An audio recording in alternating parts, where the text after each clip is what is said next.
আমি দুৰ্ভগীয়া যে সেই মানুহজন, সেই শিল্পীজনক আমি চিতাত উঠা দেখিছোঁ, কিন্তু একেলগে আমি সাংঘাতিক সৌভাগ্যৱান যে তেখেত আমাৰ লগত একেলগে জীয়াই আছিলে।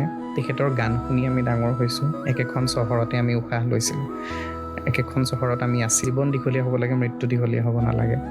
তেখেতক মই ভাবোঁ শ্ৰদ্ধাঞ্জলি, সোঁৱৰণি এইবোৰতকৈ জুবিন গাৰ্গক আমি উদযাপন কৰিব লাগে, চেলিব্ৰেট কৰিব লাগে।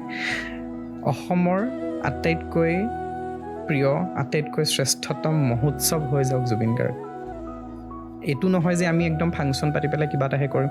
4-5টা মানুহ লগ হৈছোঁ, তাতো আমি জুবিন গাৰ্গৰ কথা বোলে পাতিছোঁ, তেখেতৰ দৰে কাম কৰিছোঁ, তেখেতৰ আদৰ্শখিনি আমি লৈছোঁ। যিটো তেখেতে কিতাপৰ কথাও কৈছিল, কিতাপ পঢ়াৰ কথা কৈছে, মানুহক সহায় কৰাৰ কথা কৈছে, মানৱতাবাদী আছিল তেখেত।